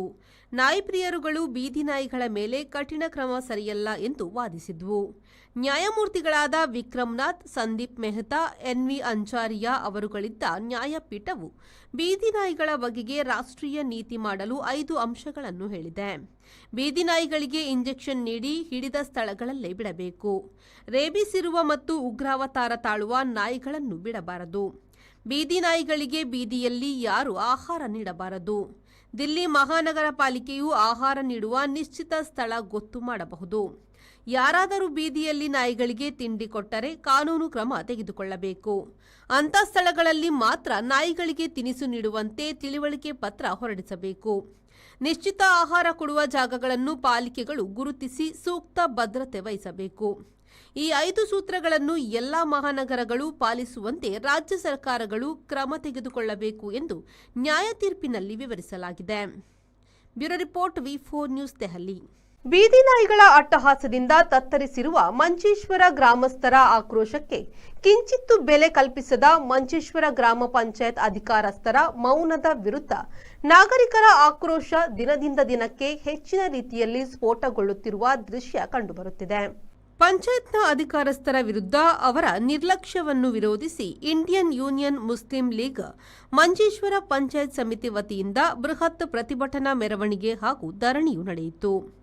ಪಕ್ಷದ ಮುಖಂಡರು ಹಾಗೂ ಕಾರ್ಯಕರ್ತರು ನೂರಾರು ಸಂಖ್ಯೆಯಲ್ಲಿ ಪಾಲ್ಗೊಂಡಿದ್ದು, ಈ ಪ್ರತಿಭಟನೆಯು ಮಂಜೇಶ್ವರದ ಪ್ರಮುಖ ಬೀದಿಗಳಲ್ಲಿ ಅಧಿಕಾರಸ್ಥರ ಬೇಜವಾಬ್ದಾರಿಯ ವಿರುದ್ಧ ಘೋಷಣೆಗಳನ್ನು ಕೂಗಿಕೊಂಡು ಬಳಿಕ ಗ್ರಾಮ ಪಂಚಾಯತ್ ಕಚೇರಿ ಮುಂಭಾಗದಲ್ಲಿ ಧರಣಿಯನ್ನು ನಡೆಸಿದರು. ಪ್ರತಿಭಟನಾಕಾರರು ಬೀದಿ ನಾಯಿಗಳನ್ನು ನಿಯಂತ್ರಿಸದಿರುವುದು ಗ್ರಾಮ ಪಂಚಾಯತ್ನ ವಿಫಲತೆಯ ಸಂಕೇತ ಎಂದು ಘೋಷಣೆಗಳನ್ನು ಕೂಗಿದ್ರು. ಮುಸ್ಲಿಂ ಲೀಗ್ ಮಂಜೇಶ್ವರ ಗ್ರಾಮ ಪಂಚಾಯತ್ನ ಅಧ್ಯಕ್ಷ ಅಜೀಜ್ ಹಾಜಿ ಅವರ ಅಧ್ಯಕ್ಷತೆಯಲ್ಲಿ ನಡೆದ ಪ್ರತಿಭಟನಾ ಧರಣಿಯನ್ನು ಮುಸ್ಲಿಂ ಲೀಗ್ ಮಂಡಲ ಕೋಶಾಧಿಕಾರಿ ಸೈಯದ್ ಸೈಫುಲ್ಲಾ ತಂಗಳ್ ಉದ್ಘಾಟಿಸಿದರು. ಬಳಿಕ ಮಾತನಾಡಿದ ಅವರು, ಪಂಚಾಯತ್ನಲ್ಲಿರುವ ಅಧಿಕಾರಸ್ಥರು ಬೀದಿ ನಾಯಿಗಳಿಗೆ ಕಡಿವಾಣ ಹಾಕದೆ ನಾಯಿ ದಾಳಿಗೆ ಬಲಿಯಾಗುತ್ತಿರುವ ಮಕ್ಕಳ ಹಾಗೂ ಹಿರಿಯರ ಬಗ್ಗೆ ನಿರ್ಲಕ್ಷ್ಯ ತೋರುತ್ತಿರುವುದು ಒಂದು ಕಡೆಯಾದರೆ, ಇನ್ನೊಂದೆಡೆ ಮಂಜೇಶ್ವರ ತ್ಯಾಜ್ಯದಿಂದ ಗಬ್ಬೆದ್ದು ನಾರುತ್ತಿದೆ. ಈ ಬಗ್ಗೆ ನಿಯಂತ್ರಣದ ಕ್ರಮಗಳನ್ನು ತಕ್ಷಣ ಜಾರಿಗೆ ತರಲಾಗದಿದ್ದರೆ ಮುಂದಿನ ಹಂತದಲ್ಲಿ ತೀವ್ರ ಹೋರಾಟ ನಡೆಸಲಾಗುವುದು ಎಂದು എച്ചരിಸಿದರು. ഈ പഞ്ചായത്തിൽ ഈ കഴിഞ്ഞ 5 വർഷമായി ഭരിച്ചുകൊണ്ടിരിക്കുന്നത് ആരാണെന്ന് നമുക്കറിയാം. അതിനു മുമ്പ് വർഷങ്ങളോളം മുസ്ലിം ലീഗ് ഇവിടെ ഭരണം നടത്തിക്കൊണ്ടിരിക്കുമ്പോൾ മുസ്ലിം ലീഗിന്റെ ഭരണത്തിൽ ശരിയായ രീതിയിൽ ഭരണം മുന്നോട്ട് പോകുന്നില്ല എന്നുള്ള രീതിയിൽ പുതിയ ഒരു കൂട്ടുകെട്ട് ഉണ്ടാക്കി ഞങ്ങളുടെ ഔദാര്യത്തിൽ ജയിച്ച ഈ പഞ്ചായത്ത് നിലകൊള്ളുന്ന വാർഡിൽ നിന്നും ഞങ്ങളുടെ ഔദാര്യത്തിൽ ജയിച്ച ഒരു സ്ഥാനാർത്ഥിയെ കൊണ്ടുപോയി BJP-ക്കാരുടെ നേതൃത്വത്തിൽ സുഡാപ്പിയുടെ സഹായത്തോടുകൂടെ ഇവിടെ ഭരണം കാഴ്ചവെച്ചുകൊണ്ടിരുന്നപ്പോൾ അവർ പറഞ്ഞ ഒരു വാക്കുണ്ട്, ഇനിയുള്ള 5 വർഷക്കാലം എങ്ങനെയാണ് ഭരണം നടത്തേണ്ടത് എന്ന് ഞങ്ങൾ മുസ്ലിം ലീഗുകാർക്കും ഈ നാട്ടുകാർക്കും കാണിച്ചു കൊടുക്കുമെന്നാണ് അവർ പറഞ്ഞത്.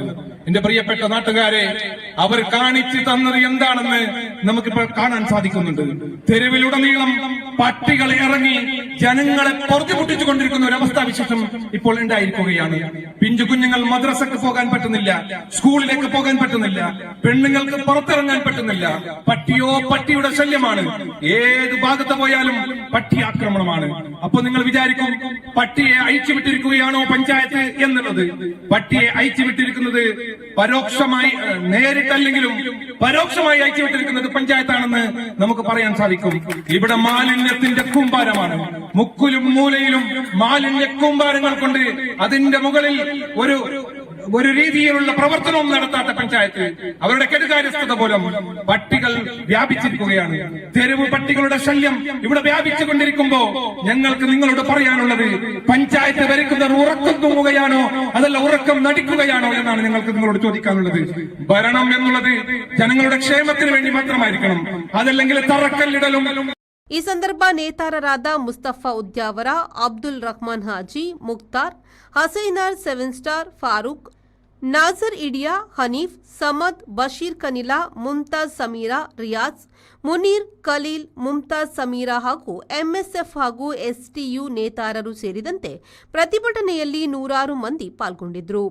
ಧರಣಿಯಿಂದ ಗ್ರಾಮ ಪಂಚಾಯತ್ ಕಾರ್ಯಾಲಯದ ಕಾರ್ಯಾಚರಣೆ ಕೆಲಕಾಲ ಸ್ಥಗಿತಗೊಂಡಿತ್ತು. ಶಾಂತಿಯುತವಾಗಿ ನಡೆದ ಪ್ರತಿಭಟನೆಯಲ್ಲಿ ಸ್ಥಳೀಯ ಪೊಲೀಸರನ್ನು ಭದ್ರತೆಗಾಗಿ ನಿಯೋಜಿಸಲಾಗಿತ್ತು. Rehman Udyavar, V4 news, Manjeshwar. ಮಂಗಳೂರು ನಗರಾಭಿವೃದ್ಧಿ ಪ್ರಾಧಿಕಾರ ಹಾಗೂ ಮಂಗಳೂರು ಮಹಾನಗರ ಪಾಲಿಕೆ ವತಿಯಿಂದ ಲಕ್ಷಾಂತರ ಜನರ ತೆರಿಗೆ ಹಣ ಖರ್ಚು ಮಾಡಿ ಭರ್ಜರಿಯಾಗಿ ಉದ್ಘಾಟನೆಗೊಂಡ 34ನೇ ವಾರ್ಡ್ ಮಲ್ಲಿಕಟ್ಟೆ ಪಾರ್ಕ್ ಕೇವಲ 8 ತಿಂಗಳಲ್ಲೇ ಕಾಡಿನಂತೆ ಬದಲಾಗಿದೆ. ಪಾರ್ಕ್ನೊಳಗೆ ಎಲ್ಲೆಡೆ ಕಸಕಡ್ಡಿ, ಗಿಡಗಂಟಿಗಳು ತುಂಬಿ ಮಕ್ಕಳ ಆಟೋಪಕರಣಗಳು ನಿರ್ಲಕ್ಷ್ಯದಿಂದ ಜೀರ್ಣಾವಸ್ಥೆಗೆ ತಲುಪಿದೆ. ಇದರಿಂದ ಪಾರ್ಕ್ಗೆ ಬರುವ ಮಕ್ಕಳು, ಹಿರಿಯರು ಹಾಗೂ ಮಹಿಳೆಯರಿಗೆ ಸುರಕ್ಷತೆ ಸಂಬಂಧಿತ ಭಯ ಉಂಟಾಗಿದೆ.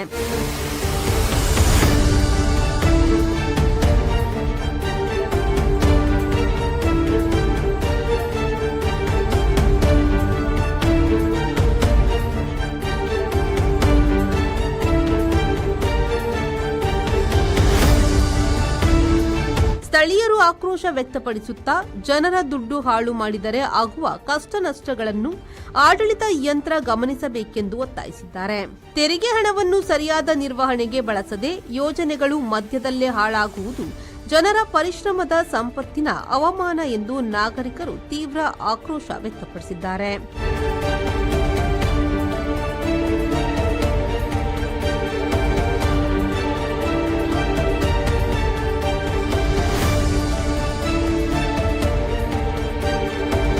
ಮಹಾನಗರ ಪಾಲಿಕೆಗೆ ಈ ಪಾರ್ಕ್ನ ನಿರ್ವಹಣೆಗೆ ಇಚ್ಛಾಶಕ್ತಿ ಇಲ್ಲದಿರುವುದೇ ಇಂದಿನ ದುಸ್ಥಿತಿಗೆ ಕಾರಣ ಎಂದು ಸ್ಥಳೀಯರು ಆರೋಪಿಸಿದರು.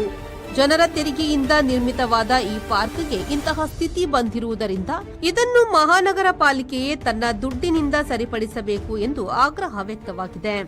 ಪಾರ್ಕ್ನ ನಿರ್ಲಕ್ಷ್ಯದಿಂದ ಅಲ್ಲಿ ದುರ್ನಾತ, ಅಸುರಕ್ಷಿತ ಪರಿಸ್ಥಿತಿ ಹಾಗೂ ಆರೋಗ್ಯ ಸಮಸ್ಯೆಗಳು ಉಂಟಾಗುವ ಆತಂಕ ಸ್ಥಳೀಯರಲ್ಲಿ ಹೆಚ್ಚಾಗಿದೆ. ತಕ್ಷಣ ಸ್ವಚ್ಛತೆ, ಕಡ್ಡಿ ಕಟಾವು ಹಾಗೂ ಪಾರ್ಕ್ನ ನಿರ್ವಹಣೆಗೆ ಸಂಬಂಧಿಸಿದ ಕ್ರಮಗಳನ್ನು ಕೈಗೊಳ್ಳಬೇಕೆಂದು ನಾಗರಿಕರು ಆಗ್ರಹಿಸಿದ್ದಾರೆ.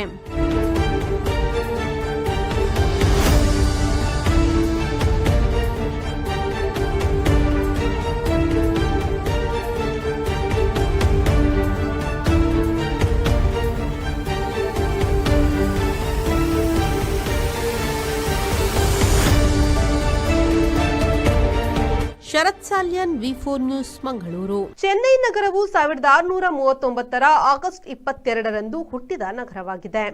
2025 ಆಗಸ್ಟ್ 22ರಂದು ಚೆನ್ನೈ 386ನೇ ಹುಟ್ಟುಹಬ್ಬವನ್ನು ಆಚರಿಸಿಕೊಂಡಿತು.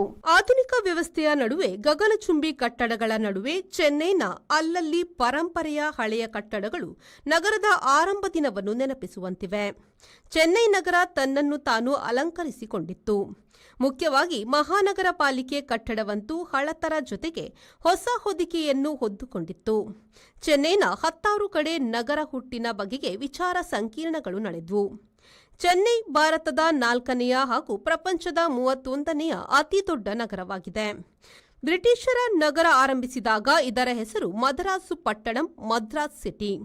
ಬ್ರಿಟಿಷರು ವಿಜಯನಗರದ ನೆಲೆ ಕಳೆದುಕೊಂಡಿದ್ದ ಅರಸನ ಮೂಲಕ ಇಲ್ಲಿ ಗುತ್ತಿಗೆಗೆ ಜಾಗ ಪಡೆದು ಆರಂಭಿಸಿದ ಪಟ್ಟಣವಾಗಿದೆ ಮದ್ರಾಸ್. ಬಿಹಾರದಲ್ಲಿ ನಡೆಯುತ್ತಿರುವ ಮತದಾರರ ಪಟ್ಟಿಯ ಎಸ್ಐಆರ್ ವಿಶೇಷ ತೀವ್ರ ಪರಿಷ್ಕರಣೆಗೆ ನೋಡುವ 11 ದಾಖಲೆ ಇಲ್ಲದಿದ್ದರೆ ಆಧಾರ್ ಕಾರ್ಡ್ ಪರಿಗಣಿಸುವಂತೆ ಸರ್ವೋಚ್ಚ ನ್ಯಾಯಾಲಯವು ಚುನಾವಣಾ ಆಯೋಗಕ್ಕೆ ಸೂಚಿಸಿತು. ಬಿಹಾರದ ಹೊಸ ಮತದಾರರ ಪಟ್ಟಿಯು ಸಂಪೂರ್ಣವಾಗಿ ಮತದಾರ ಸ್ನೇಹಿ ಆಗಿರಬೇಕಾದದ್ದು ಅತಿ ಮುಖ್ಯ ಎಂದು ಸುಪ್ರೀಂ ಕೋರ್ಟ್ ಸ್ಪಷ್ಟವಾಗಿ ಸೂಚಿಸಿತು. ಆಗಸ್ಟ್ 18ರಂದು ಚುನಾವಣಾ ಆಯೋಗವು ಸುಪ್ರೀಂ ಸೂಚನೆಯಂತೆ ಕೈಬಿಟ್ಟಿರುವ 65,000 ಮತದಾರರ ಹೆಸರುಗಳನ್ನು ಪ್ರಕಟಿಸಿದೆ. ಸತ್ತವರು ಎಂದು ಕೆಲವು ಹಾಗೂ ಕಾರಣಕ್ಕೆ ಮತದಾರರ ಪಟ್ಟಿಯಿಂದ ಕೈಬಿಟ್ಟ ಹಲವರು ಬದುಕಿರುವುದು ಮತ್ತು ತಕರಾರು ತೆಗೆದಿರುವುದು ತಿಳಿದುಬಂದಿದೆ. ಕೂಡಲೇ ಮತದಾರ ಸ್ನೇಹಿ ತಕರಾರು ಇಲ್ಲದ ಮತದಾರ ಪಟ್ಟಿ ತಯಾರಿಸಿ 11 ದಾಖಲೆ ಇಲ್ಲದಿದ್ದಾಗ ಆಧಾರ್ ಕಾರ್ಡ್ ಆಧಾರದ ಮೇಲೆ ಮತದಾರರ ಪಟ್ಟಿಯಲ್ಲಿ ಹೆಸರು ಸೇರಿಸಬೇಕು ಎಂದು ಚುನಾವಣಾ ಆಯೋಗಕ್ಕೆ ಕೋರ್ಟ್ ಸೂಚಿಸಿತು. ಗೈರು ಸ್ಥಳ ಬಿಟ್ಟಿದ್ದಾರೆ, ತೀರಿ ಹೋಗಿದ್ದಾರೆ ಎಂಬುದರ ಮೇಲೆ ಹೆಸರು ಕೈಬಿಡುವಾಗ ಸೂಕ್ತ ಎಚ್ಚರಿಕೆ ವಹಿಸಿಲ್ಲ. ಇನ್ನು ಮೇಲೆ ಹಾಗಾಗಬಾರದು ಎಂದು ಕೋರ್ಟ್ ಹೇಳಿತು. ಶ್ರೀಲಂಕಾದ ಮಾಜಿ ಅಧ್ಯಕ್ಷರಾದ ರಾನಿಲ್ ವಿಕ್ರಮ್ ಸಿಂಗ್ಗೆ ಅವರನ್ನು ಹಣ ದುರುಪಯೋಗ ಸಂಬಂಧ ಶ್ರೀಲಂಕಾದ ಸೆಂಟ್ರಲ್ ತನಿಖಾ ಇಲಾಖೆಯವರು ಬಂಧಿಸಿದ್ದಾರೆ. ಮುಖ್ಯವಾಗಿ ದುಬಾರಿ ಪ್ರವಾಸಗಳ ಮೂಲಕ ರಾನಿಲ್ ವಿಕ್ರಮ್ ಸಿಂಗ್ಗೆ ಅವರು ಬೊಕ್ಕಸಕ್ಕೆ ನಷ್ಟ ಮಾಡಿದ್ದಾರೆ ಎಂದು ಆಪಾದಿಸಲಾಗಿದೆ. ಮುಖ್ಯವಾಗಿ ಸುಳ್ಳು ಬಿಲ್ ಮಾಡಿ ಹಣ ಹೊಡೆಯಲಾಗಿದೆ ಎನ್ನಲಾಗಿದೆ. 76 ವರ್ಷದ ಈ ರಾಜಕಾರಣಿಯನ್ನು ಕೊಲಂಬೋ ಫೋರ್ಟ್ ಮ್ಯಾಜಿಸ್ಟ್ರೇಟ್ ಕೋರ್ಟ್ನಲ್ಲಿ ಹಾಜರುಪಡಿಸಲಾಯಿತು. 2023ರಲ್ಲಿ ಬ್ರಿಟನ್ ಪ್ರವಾಸ ಮತ್ತು ಭಾರೀ ವೆಚ್ಚ ಸ್ಪಷ್ಟಪೋಲು ಎನ್ನಲಾಗಿದೆ. 2022ರಿಂದ 2024ರ ನಡುವೆ ವಿಕ್ರಮ್ ಸಿಂಗ್ಗೆ ಅವರು 23 ವಿದೇಶ ಪ್ರವಾಸಗಳನ್ನು ಮಾಡಿ ಅನಗತ್ಯ ಹಣ ವೆಚ್ಚ ಮಾಡಿದ್ದಾರೆ ಎನ್ನಲಾಗಿದೆ. ಮರವಂತೆ ಮಾರಸ್ವಾಮಿಯ ಮಹಾರಾಜ ಸ್ವಾಮಿ ಶ್ರೀ ವರಾಹ ದೇವಸ್ಥಾನ ಅಭಿವೃದ್ಧಿ ಸಮಿತಿ ವತಿಯಿಂದ ಶ್ರೀ ವರಾಹ ಸ್ವಾಮಿ ದೇವಸ್ಥಾನದಲ್ಲಿ ಶ್ರೀ ವರಾಹ, ಶ್ರೀ ವಿಷ್ಣು, ಶ್ರೀ ನರಸಿಂಹ, ಶ್ರೀ ಗಂಗಾಧರೇಶ್ವರ ದೇವರಿಗೆ ಕಲಶಾಭಿಷೇಕ ಪೂಜೆ ಮತ್ತು ಶ್ರೀ ಮಹಾಲಕ್ಷ್ಮಿ ಸಹಿತ ಶ್ರೀ ಲಲಿತಾ ಅಷ್ಟೋತ್ತರ ಶತನಾಮಾವಳಿ ಕುಂಕುಮಾರ್ಚನೆ ಪೂಜೆ ಸಂಭ್ರಮದಲ್ಲಿ ನಡೆಯಿತು.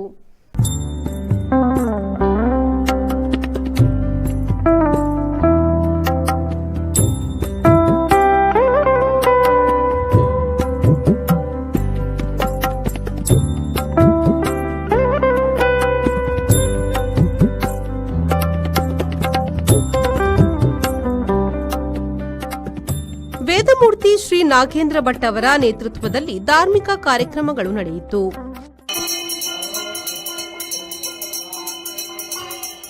ಸಾವಿರಾರು ಮಹಿಳೆಯರು ಪೂಜೆಯಲ್ಲಿ ಭಾಗವಹಿಸಿ ಶ್ರೀ ದೇವರ ಕೃಪೆಗೆ ಪಾತ್ರರಾದರು. ಈ ಸಂದರ್ಭದಲ್ಲಿ ಶ್ರೀ ವರಾಹ ಸೇವಾ ಸಮಿತಿ, ಮಹಿಳಾ ವಿಭಾಗದ ಸರ್ವ ಸದಸ್ಯರು, ಅಧ್ಯಕ್ಷರು ಹಾಗೂ ಸದಸ್ಯರು, ಅಭಿವೃದ್ಧಿ ಸಮಿತಿ ಅಧ್ಯಕ್ಷರು ಹಾಗೂ ಸದಸ್ಯರು, ವ್ಯವಸ್ಥಾಪನಾ ಸಮಿತಿ, ಅರ್ಚಕರು ಹಾಗೂ ನೌಕರ ವೃಂದ, ಶ್ರೀ ಮಹಾರಾಜ ಸ್ವಾಮಿ, ಶ್ರೀ ವರಾಹ ದೇವಸ್ಥಾನ ಮರವಂತೆ ಊರಿನ ಗ್ರಾಮಸ್ಥರು ಉಪಸ್ಥಿತರಿದ್ದರು. ಶ್ರೀ ಮಹಾರಾಜ ಸ್ವಾಮಿ, ವರಾಹದೇವರು, ವಿಷ್ಣುದೇವರು, ನರಸಿಂಹದೇವರು ಮತ್ತು ಗಂಗಾಧರ ಸ್ವಾಮಿಯ ಪಾದಗಳಿಗೆ ಪೊಡಮುಟ್ಟು ಎಲ್ಲ ಭಕ್ತಾದಿಗಳಲ್ಲಿ ವಿನಂತಿ. ಇವತ್ತಿನ ಒಂದು ಕಾರ್ಯಕ್ರಮ ವರಾಹ ದೇವಸ್ಥಾನದಲ್ಲಿ ಸಂಪನ್ನಗೊಂಡಿತು. 1000ಕ್ಕಿಂತ ಹೆಚ್ಚಿನ ಮಾತೆಯರು ಈ ಕಾರ್ಯಕ್ರಮದಲ್ಲಿ ಭಾಗವಹಿಸಿ ಮಹಾಲಕ್ಷ್ಮಿ ಸಹಿತವಾದಂಥ ಲಲಿತೆಯ ಅಷ್ಟೋತ್ತರ ಶತನಾಮಾವಳಿಯ ಕುಂಕುಮಾರ್ಚನೆಯನ್ನು ಖುದ್ದಾಗಿ ಎಲ್ಲರೂ ಕುಳಿತು ಏಕಾಗ್ರತೆಯಿಂದ ಈ ದೇವಿಯ ಕಾರ್ಯಕ್ರಮವನ್ನು, ಇವತ್ತು ದೇವರ ಕಾರ್ಯಕ್ರಮ ನೆರವೇರಿಸಿದರು. ಅವರೆಲ್ಲರೂ ಧನ್ಯರಾಗಿದ್ದಾರೆ. ಅವರು ಎಲ್ಲರೂ ಕೂಡ ಆ ದೇವರ ಅವರಿಗೆ ಪುಣ್ಯಪ್ರದವಾಗಲಿ ಅಂತ ಹಾರೈಸ್ತಾ, ಈ ದೇವಾಲಯವನ್ನು ಜೀರ್ಣೋದ್ಧಾರ ಮಾಡಬೇಕೆನ್ನುವಂಥ ಪರಿಕಲ್ಪನೆಯಿಂದ ಒಂದು ಅಭಿವೃದ್ಧಿ ಸಮಿತಿ ಆಗಿದೆ. ಆ ಅಭಿವೃದ್ಧಿ ಸಮಿತಿಗೆ ಜಿಲ್ಲಾಧಿಕಾರಿಗಳ ಆದೇಶದಿಂದ ಅಭಿವೃದ್ಧಿ ಸಮಿತಿ ಆಗಿದೆ. ಈ ಅಭಿವೃದ್ಧಿ ಸಮಿತಿಯ ನೆಲೆಯಲ್ಲಿ ಮಹಿಳಾ ಸಮಿತಿ ಅನ್ನುವಂಥದ್ದನ್ನು ಇಲ್ಲಿ ಒಂದು ಉಪಸಮಿತಿಯನ್ನು ಮಾಡಿಕೊಂಡು ಮಹಿಳಾ ಸೇವಾ ಸಮಿತಿ, ವರಾಹ ಮಹಿಳಾ ಸೇವಾ ಸಮಿತಿ ಅನ್ನುವಂಥದ್ದೊಂದು ಸಮಿತಿ ಆಗಿದೆ. ಆ ಸಮಿತಿಯ ಮೂಲಕ ಇವತ್ತಿನ ಕಾರ್ಯ ಸಂಪನ್ನಗೊಂಡಿದೆ. ಎಲ್ಲ 9 ಮಾಗಣೆ ಮತ್ತು ಇತರ ಉಳಿದಂಥ ಎಲ್ಲ ಭಕ್ತಾದಿಗಳು ಕಾರ್ಯಕ್ರಮದಲ್ಲಿ ಭಾಗವಹಿಸಿದರು. ಯಾರಿಗೆಲ್ಲ ಕಿವಿಗೆ ಈ ವಿಷಯ ತಲುಪಿದವರೆಲ್ಲರೂ ಈ ಕಾರ್ಯಕ್ರಮಕ್ಕೆ ಬಂದಿದ್ದಾರೆ, ಕಾರ್ಯಕ್ರಮವನ್ನು ಯಶಸ್ವಿಗೊಳಿಸಿಕೊಟ್ಟಿದ್ದಾರೆ ಮತ್ತು ದೇವರ ಕೃಪೆಗೆ ಅವರೆಲ್ಲ ಪಾತ್ರರಾಗಿದ್ದಾರೆ. ಮುಂದಿನ ದಿನದಲ್ಲಿ ನಾವು ಈ ದೇವಾಲಯವನ್ನು ಸಂಪೂರ್ಣ ಜೀರ್ಣೋದ್ಧಾರ ಮಾಡುವಂಥ ಸಂಕಲ್ಪವನ್ನು ಇಟ್ಟುಕೊಂಡು ಈಗಾಗಲೇ ನೀಲಿನಕ್ಷೆಯನ್ನೆಲ್ಲ ತಯಾರು ಮಾಡಿದ್ದೇವೆ. ಈ ನೀಲಿನಕ್ಷೆ ಎನ್ನುವಂಥದ್ದು ಈ ನೀಲಿನಕ್ಷೆಗೆ ಸರಿಯಾಗಿ ಅಂದಾಜು ಪಟ್ಟಿಯನ್ನು ಸುಮಾರು 15 ಕೋಟಿಯಲ್ಲಿ ನಾವು ಈ ದೇವಸ್ಥಾನವನ್ನು ನಿರ್ಮಾಣ ಮಾಡಲಿಕ್ಕಿದ್ದೇವೆ. ಮುಂದಿನ 3 ವರ್ಷದಲ್ಲಿ ಎಲ್ಲ ಭಕ್ತಾದಿಗಳು ಇದರಲ್ಲಿ ಭಾಗವಹಿಸಬೇಕು. ಈಗ ಮಹಿಳೆ ಸಮಿತಿ ಆದ ಹಾಗೆ ಪ್ರತಿ ಊರಿನಲ್ಲೂ ಕೂಡ ಪುರುಷರ ಒಂದು ಭಕ್ತಾದಿಗಳ ಇನ್ನೊಂದು ಸಮಿತಿ ಕೂಡ ಈಗ ಇತ್ತೀಚಿನ ಕಾರ್ಯಪ್ರವೃತ್ತರಾಗ್ತಾ ಇದೆ. ಆ ಸಮಿತಿ ಕೂಡ ಮುಂದೆ ಬರಲಿಕ್ಕಿದೆ. ಎಲ್ಲರೂ ಸೇರಿ, ಯಾರು ಒಬ್ಬರಿಂದ ಅಲ್ಲ, ಎಲ್ಲರೂ ಸೇರಿ ಈ ದೇವಾಲಯವನ್ನು ನಿರ್ಮಾಣ ಮಾಡುವಂಥ ಗುರಿಯನ್ನು ನಾವು ಹೊಂದಿದ್ದೇವೆ. ಈ ಸಮಿತಿ, ಅಭಿವೃದ್ಧಿ ಸಮಿತಿ ಎಲ್ಲ ಭಕ್ತಾದಿಗಳನ್ನು ಸೇರಿಕೊಂಡು ಈ ದೇವಾಲಯವನ್ನು ನಿರ್ಮಾಣ ಮಾಡ್ತೇವೆ ಎನ್ನುವಂಥ ಮಾತನ್ನು ಹೇಳ್ತಾ ಪ್ರತಿಯೊಬ್ಬರು ಇದರಲ್ಲಿ ಭಾಗವಹಿಸಿ ದೇವರ ಕೃಪೆಗೆ ಪಾತ್ರರಾಗಬೇಕು. ಅಷ್ಟು ಇಷ್ಟು ಎಷ್ಟು ಅಂತಿಲ್ಲ, ಎಷ್ಟು ಭಗವಂತ ಕೊಟ್ಟಿದ್ದಾನೋ ಅದನ್ನು ಭಗವಂತನಿಗೆ ಸಮರ್ಪಣೆ ಮಾಡಿ ಎಲ್ಲರೂ ಪುಣ್ಯಭಾಜನರಾಗಬೇಕಂತ ಹೇಳಿ ಎಲ್ಲ ಅಭಿವೃದ್ಧಿ ಸಮಿತಿಯ, ವ್ಯವಸ್ಥಾಪನಾ ಸಮಿತಿಯ ಪರವಾಗಿ ಅವರೆಲ್ಲರನ್ನು ವಿನಂತಿ ಮಾಡಿಕೊಡ್ತೇನೆ. ನಮಸ್ಕಾರ. ಜೆಪಿ ಬಡಾಕೆರೆ, ವಿ4 ನ್ಯೂಸ್, ಬೈಂದೂರು.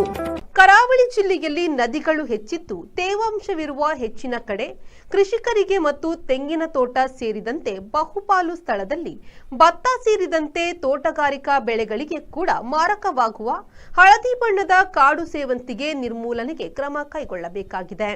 ಅಪರೂಪವಾಗಿದ್ದ ಈ ಕಳೆ 10 ವರ್ಷದಿಂದ ನದಿ ತೀರ ಪ್ರದೇಶದಲ್ಲಿ ಉದ್ದನೆಯ ಬಳ್ಳಿಯಂತಿರುವ ಗಿಡದಲ್ಲಿ ಹಳದಿ ಬಣ್ಣದ ಅಂದದ ಹೂವು ಕೆಲವು ಬಂಜರು ಭೂಮಿಯಲ್ಲಿ ಅರಳುತ್ತಿರುವುದು ಕಂಡುಬಂತು. ಅಲಂಕಾರಿಕವಾಗಿ ಕುಂಡದಲ್ಲಿ ಬೆಳೆಸಬಹುದಾದ ಈ ಗಿಡ ಕೃಷಿಕರಿಗೆ ಮತ್ತು ಫಲವತ್ತತೆಯ ಮಣ್ಣಿಗೆ ಮಾರಕವಾಗಿದ್ದು, ಕಡು ಬೇಸಿಗೆಯಲ್ಲೂ ಹಸುರಾಕಿದ್ದು ಬೆಂಕಿ ಹಾಕಿದ್ರೂ ಸಾಯದ ನೀಚ ಸಂತಾನ ಕಳೆಯಿತು. ಚಿಕ್ಕ ತುಂಡು ಇದ್ರೂ ಕೂಡ ಅದರಲ್ಲಿ ಹಲವಾರು ಕವಲಾಗಿ ಪಸರಿಸಿ ಕೃಷಿ ಮಾಡುವ ಗದ್ದೆ ತೋಟವನ್ನು ಆವರಿಸಿ ಬೇರ್ಯಾವುದೇ ಬೆಳೆಯನ್ನ ಬೆಳೆಸಲು ಕಷ್ಟ ಸಾಧ್ಯವಾಗುತ್ತದೆ. ಬ್ರಹ್ಮಾವರ ಕೃಷಿ ವಿಜ್ಞಾನ ಕೇಂದ್ರದಲ್ಲಿ ಈ ಕಳೆಯ ಕುರಿತು ವಿಚಾರಣೆ ಮಾಡಿದರೆ ಡೌನ್ ಆಫ್ ಎನ್ನುವ ಕಳೆ ನಾಶಕವನ್ನ ಪ್ರತಿ 1 ಲೀಟರ್ ನೀರಿಗೆ ಬೆರೆಸಿ ಸಿಂಪಡಿಸಿದ್ದಲ್ಲಿ ಹತೋಟಿಗೆ ತಂದು ನಿಯಂತ್ರಿಸಲು ಸಾಧ್ಯ ಹೊರತು ಸಂಪೂರ್ಣ ನಿರ್ಮೂಲನೆಗೆ ಅಸಾಧ್ಯವಾಗಿರುವ ಈ ಕಳೆ ರೈತರ ಮತ್ತು ಕೃಷಿಕರಿಗೆ ಮಾರಕವಾಗಿದೆ.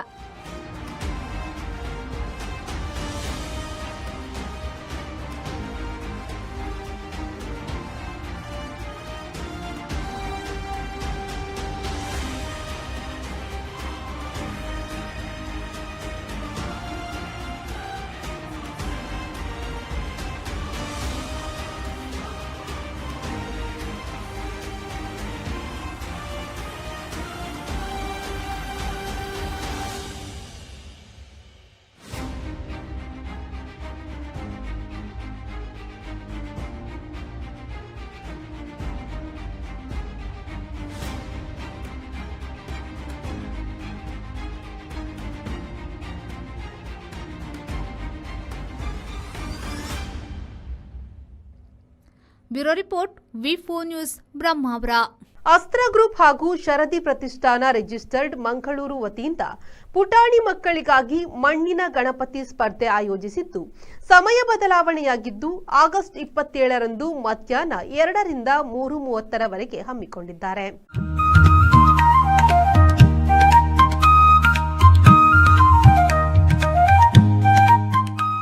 ಮಣ್ಣಿನ ಗಣಪತಿ ಸ್ಪರ್ಧೆಯು ಆಗಸ್ಟ್ 27ರಂದು ಮಧ್ಯಾಹ್ನ 2:30 ರಿಂದ 3:30ರವರೆಗೆ ಸ್ಕೌಟ್ಸ್ ಮತ್ತು ಗೈಡ್ಸ್ ಭವನ, ಲಾಲ್ಬಾಗ್ನಲ್ಲಿ ನಡೆಯಲಿದೆ. ಈ ಸ್ಪರ್ಧೆಯಲ್ಲಿ 5 ರಿಂದ 15 ವರ್ಷದ ವಿಭಾಗದಲ್ಲಿ 1 ಮತ್ತು 4ನೇ ತರಗತಿ, 5 ರಿಂದ 7ನೇ ತರಗತಿ, 8 ರಿಂದ 10ನೇ ತರಗತಿ ಮಕ್ಕಳಿಗಾಗಿ ಸ್ಪರ್ಧೆ ನಡೆಯಲಿದೆ. ಸ್ಪರ್ಧೆಗೆ ನಿಯಮಗಳು ಮತ್ತು ಮಾರ್ಗಸೂಚಿಗಳು ಅನ್ವಯಿಸುತ್ತವೆ. ಸ್ಪರ್ಧೆಯ ನೋಂದಣಿಗೆ ಆಗಸ್ಟ್ 25 ಕೊನೆಯ ದಿನಾಂಕವಾಗಿದೆ ಎಂದು ನಟ ಯತೀಶ್ ಪೂಜಾರಿಯವರು ಈ ಬಗ್ಗೆ ಮಾಹಿತಿಯನ್ನ ನೀಡಿದ್ದಾರೆ. ಮಣ್ಣಿನ ಗಣಪತಿ ಸ್ಪರ್ಧೆ ಜೋಕ್ಲೆಗೆ ಮಣ್ಣಿಡೆ ಗಣಪತಿ ಪಂಚಿನ ಸ್ಪರ್ಧೆ ಮುಂದೊಂದು ವಿಶೇಷ ಬರೋಡಿ ಸರದಿ ಪ್ರತಿಷ್ಠಾನಗಳ ಆಯ್ತ ಒಟ್ಟಿಗೆ ಅಸ್ತ್ರ ಗ್ರೂಪ್ ಸೇರೊಂದು ಮತ್ತೊಂದು ಅಂಚದನಾಗ ದಾದಾಂಗಲ ಡೀಟೇಲ್ಸ್ ಕೊಡಲ್ಲ ಈ ಅತ್ತೆ ಕಾಂಪಿಟೇಷನ್ ಆಯ್ತ ತಿರ್ತೆ ನಂಬರ್ ಬರ್ಕೊಡು ಆಯ್ತು ಕಾಲ್ ಮಾಡ್ತೇವೆ ಮಾತೆಲ್ಲ ಜಾಯಿನ್ ಅಲ್ಲಿ ಆಯ್ನಾತ್ ಬೇಗ ಮುಂದೆ ಆಗಸ್ಟ್ 27ಕ್ಕೆ ಕಾಂಪಿಟೇಷನ್ ಉಪ್ಪುಡು 5 ಮುನಿಗಳು ಫೋಟೋಗ್ರಾಫರ್ ಉಪ್ಪುಡು ಅಂಚದನ್ನ ಆಯ್ನಾತ್ ಬೇಗ ಕಾಲ್ ಮಾಡ್ತೀವಿ. ಬ್ಯೂರೋ ರಿಪೋರ್ಟ್, ವಿ4 ನ್ಯೂಸ್, ಮಂಗಳೂರು. ವಿದುಷಿ ದೀಕ್ಷಾ ವಿ ಅವರು 9 ದಿನಗಳ ಕಾಲ 216 ಗಂಟೆಗಳ ನಿರಂತರ ಭರತನಾಟ್ಯ ಪ್ರದರ್ಶನದ ಮೂಲಕ ಗೋಲ್ಡನ್ ಬುಕ್ ಆಫ್ ವರ್ಲ್ಡ್ ರೆಕಾರ್ಡ್ನಲ್ಲಿ ಹೆಸರು ದಾಖಲಿಸಲು ಪ್ರಯತ್ನ ಆರಂಭಿಸಿದ್ದಾರೆ. 216 ಗಂಟೆಗಳ ಕಾಲ 9 ದಿನಗಳ ಕಾಲ ನಿರಂತರವಾಗಿ ನಡೆಯುವ ಈ ನೃತ್ಯ ಮ್ಯಾರಥಾನ್ ಅಜ್ಜರಕಾಡಿನ ಡಾಕ್ಟರ್ ಜಿ ಶಂಕರ್ ಮಹಿಳಾ ಮಹಾವಿದ್ಯಾಲಯದ ಸ್ನಾತಕೋತ್ತರ ಸಭಾಭವನದಲ್ಲಿ ಆರಂಭಗೊಂಡಿದ್ದು ಆಗಸ್ಟ್ 30ರಂದು ಸಂಪನ್ನಗೊಳ್ಳಲಿದೆ. ಕಾರ್ಯಕ್ರಮವನ್ನ ಮಾಜಿ ಶಾಸಕ ರಘುಪತಿ ಭಟ್ ಹಾಗೂ ಗಣ್ಯ ಅತಿಥಿಗಳು ದೀಪ ಪ್ರಜ್ವಲನೆಯ ಮೂಲಕ ಉದ್ಘಾಟಿಸಿದರು. ಗುರು ಶ್ರೀಧರ್ ಬನ್ನಾಜಿ ಅವರು ಮಾತನಾಡಿ, ನನ್ನ ವಿದ್ಯಾರ್ಥಿನಿ Deeksha golden book of world record ಸೃಷ್ಟಿಸಲು ಯತ್ನಿಸುತ್ತಿದ್ದು, ಅವರು ಎಲ್ಲರ ಆಶೀರ್ವಾದಕ್ಕೆ ಅರ್ಹರು.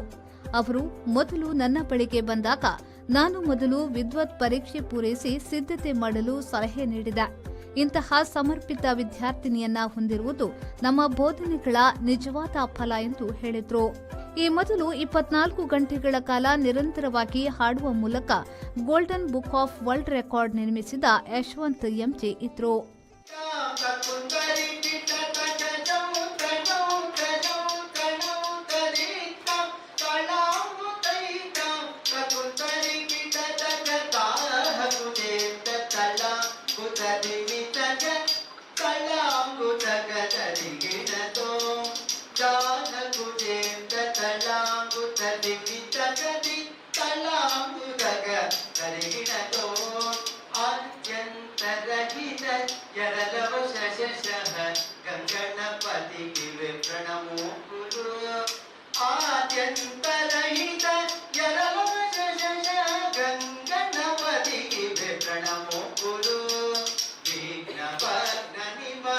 ಎಲ್ರಿಗೂ ನಮಸ್ಕಾರ.